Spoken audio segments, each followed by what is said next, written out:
स्वागत है आप सभी का हमारे एक और नए वीडियो में। आज का जो वीडियो है आपका साउथ एशियन यूनिवर्सिटी के ऊपर है कि अगर आपको CUET 2026 में इसमें एडमिशन लेना है तो आप किस तरह से ले सकते हैं। इसमें आपको इंटीग्रेटेड BBA MBA और इंटीग्रेटेड BS MS में CUET के थ्रू एडमिशन जो है वो लिया जा सकता है। ठीक है, ये एक इंटरनेशनल यूनिवर्सिटी है जो कि इंडिया में इस्टेब्लिश्ड है। तो इसमें आप किस तरह से एडमिशन लेंगे, उसका कंप्लीट प्रोसेस और कोर्स डिटेल्स वगैरह आपको एकदम डिटेल में इस वीडियो में मिल जाएगा। तो वीडियो को आप एंड तक ज़रूर देखें। तो चलिए वीडियो को स्टार्ट करते हैं। तो ये कुछ इमेजेस है साउथ एशियन यूनिवर्सिटी का, आप देख सकते हैं। काफ़ी अच्छा है, मतलब इनका इंफ्रास्ट्रक्चर अगर आप देखेंगे इंफ्रास्ट्रक्चर वाइज काफ़ी बेहतरीन मतलब देखने को आपको मिलता है। ठीक है, तो चलिए अब देखते हैं इसके डिटेल। तो बात करते हैं साउथ एशियन यूनिवर्सिटीज़ के बारे में। ठीक है, तो साउथ एशियन यूनिवर्सिटी जो है ये एक इंटरनेशनल यूनिवर्सिटी है जो कि सार्क ने इस्टेब्लिश किया है, सार्क नेशंस ने। ठीक है, जो कि 2007 का एक एग्रीमेंट से हुआ है और 2010 में ये ओपन हुआ है। तो ये आपका एक 100 एकड़ का रेजिडेंशियल कैंपस है मैदान गढ़ी न्यू दिल्ली में, वहाँ पे ये इस्टेब्लिश्ड है। तो जो साउथ एशियन यूनिवर्सिटी का डिग्रीज है वो आपका यूनिवर्सिटी ग्रांट कमीशन UGC से रिकग्नाइज्ड है और सार्क कंट्रीज भी इसको रिकग्नाइज करता है। ठीक है, तो ये हो गया आपका यूनिवर्सिटी के बारे में।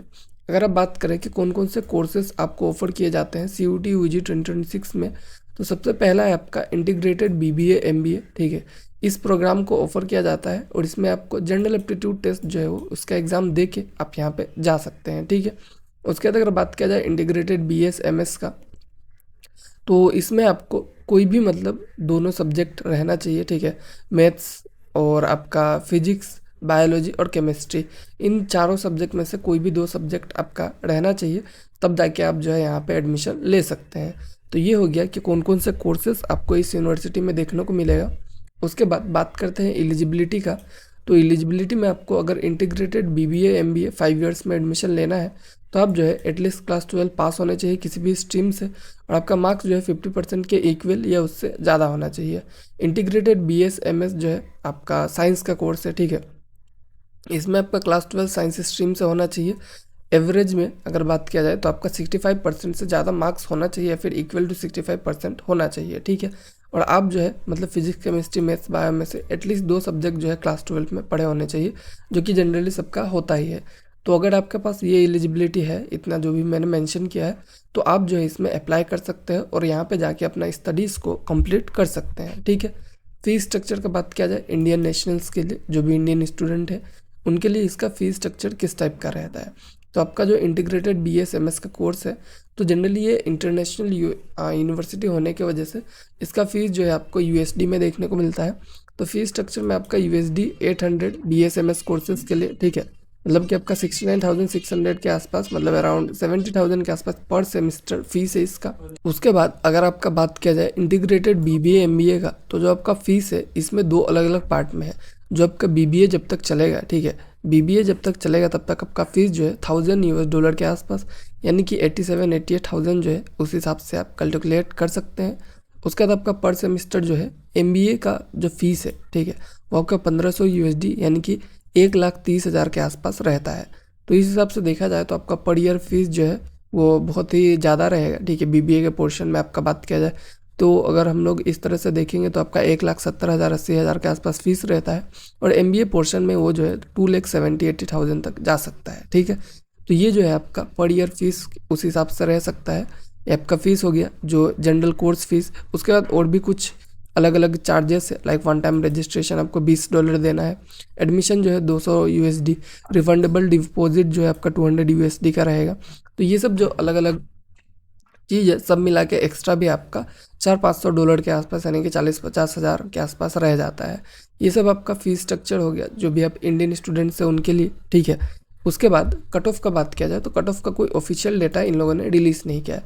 मैंने इनके वेबसाइट को विजिट किया तो इन दोनों कोर्सेज़ के लिए आपका डायरेक्ट जो है मेरिट लिस्ट जो है उसमें सीधा नाम के साथ आपका रजिस्ट्रेशन नंबर है, जो मार्क्स उन लोगों ने सिक्योर किया है वो नहीं दिया गया है। ठीक है, तो आपको यहाँ पे कट ऑफ का ऑफिशियल डेटा कोई भी देखने को नहीं मिलता है, बट आपको ठीक ठाक मार्क्स तो लाना ही पड़ेगा तब जाके आपका यहाँ पे एडमिशन हो सकता है, क्योंकि बस यहाँ पे एक ही कंट्री से एडमिशन नहीं लिया जाता है। जितने भी कोर्सेस हैं उसमें आपका अपार्ट फ्रॉम इंडिया आपका बहुत सारे अलग अलग कंट्रीज है उनसे भी एडमिशन लिया जाता है, क्योंकि ये इंटरनेशनल यूनिवर्सिटी है तो इस हिसाब से अगर बात करेंगे तो आपको अच्छा खासा मार्क्स जो है वो लाना पड़ेगा, तभी जाके आप यहाँ पे एडमिशन ले सकते हैं।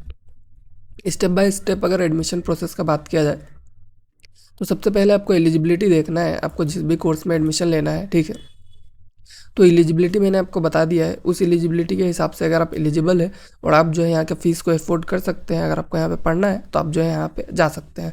फिर आपको CUT का एग्ज़ाम जो है वो देना पड़ेगा। CUT का जो भी पोर्टल है वहाँ से आपको एडमिशन के लिए फिल करके उसका जो भी रिलेवेंट सब्जेक्ट कॉम्बिनेशन है जिससे आप यहाँ पे जा सकते हैं वो आपको चूज़ करना है। और जो एप्लीकेशन फॉर्म है, ठीक है, साउथ एशियन यूनिवर्सिटी का, उसको भी आपको फिल करना पड़ेगा और CUT का डिटेल्स वगैरह जो है वो फिल करना पड़ेगा, ठीक है, जो भी आपका स्कोर कार्ड वगैरह है। उसके बाद आपका मेरिट लिस्ट जो है वो रिलीज़ होता है CUT के स्कोर के बेसिस पे। कोई कैटेगरी रिजर्वेशन आपको देखने को नहीं मिलेगा क्योंकि यहाँ पे मतलब डायरेक्ट ऑल ओवर इंडिया से स्टूडेंट्स जा सकते हैं, तो SC ST कोई भी कैटेगरी का रिजर्वेशन यहाँ पे आपको देखने को नहीं मिलेगा।